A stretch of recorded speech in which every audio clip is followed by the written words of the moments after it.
आखिर ऐसा क्यों?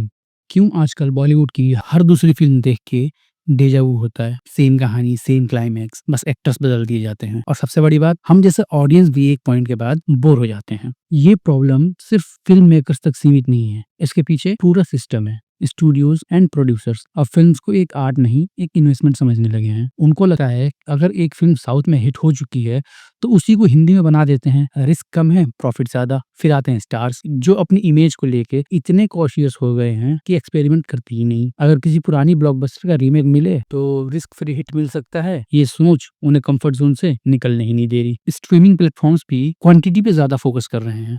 उन्हें चाहिए कंटेंट, चाहे ओरिजिनल हो या रिसाइकल्ड। और ऑडियंस जब भी कोई रीमेक चल जाता है, मेकर्स को यही लगता है कि ऑडियंस को यही पसंद आ रहा है, यही से ये चल रही है, तो यही बन रही जाए। तो काइंड ऑफ सभी एक लूप में फँसे हुए हैं जहाँ हर कोई सेफ गेम खेल रहा है। बॉलीवुड स्लोली एक रीमेक फैक्ट्री बन चुका है। पुरानी हिंदी क्लासिक से लेके south Indian hits, Korean thrillers, even Hollywood films, सबका हिंदी वर्ज़न बन रहा है।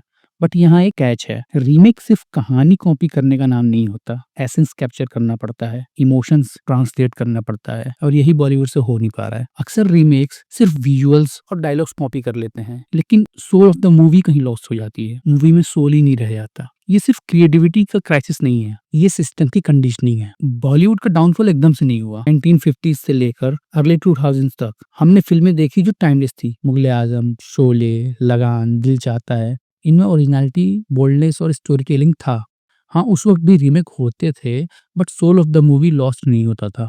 ये सब शुरू हुआ 2010 के बाद। प्रोडक्शन कॉस्ट बढ़ने लगा, अटेंशन स्पैन घटने लगा और box office pressure sky high हो गया। स्टूडियोज कैलकुलेट करने लगे कि क्या ये फिल्म पैसे कमाएगी या नहीं। फिर आया कोविड-19, थिएटर बंद हो गए, ओटीटी प्लेटफॉर्म्स बूम पे आ गए और उस अनसर्टेनिटी में सिर्फ एक फॉर्मूला सेफ लगा, रीमेक्स। जो चल चुका है उसी को दोबारा भेज दो। तब से लेके आज तक बॉलीवुड ने ओरिजिनलिटी को रिस्क समझना शुरू कर दिया और ये प्रॉब्लम सबसे ज्यादा मेन स्ट्रीम बॉलीवुड में दिखाई देती है। बट इंटरेस्टिंगली, जब आप थोड़ा सा स्पॉटलाइट हटाकर देखें तो रीजनल सिनेमा जैसे मलयालम, तमिल, मराठी इंडस्ट्रीज अभी भी बोल्ड, एक्सपेरिमेंटल और फ्रेश स्टोरीज बना रही हैं। इवन इंडी हिंदी फिल्म्स ओरिजिनलिटी के साथ फाइट कर रही हैं, लेकिन उन्हें ना प्रमोशन मिलता है, ना थिएटर्स। इंडिया में कहानियों की कमी नहीं है, बस उन्हें सुनाने वाले, दिखाने वाले कम हो गए हैं। और इससे हमें क्यों फ़र्क पड़ना चाहिए? एक्चुअली फ़र्क पड़ना चाहिए, क्योंकि सिनेमा सिर्फ टाइम पास नहीं होता, सिनेमा कल्चर क्रिएट करता है, सोसाइटी को रिफ्लेक्ट करता है। जब आप बार-बार वही फ़ॉर्मूला देखते हैं, तो आपकी सोच भी लिमिटेड हो जाती है।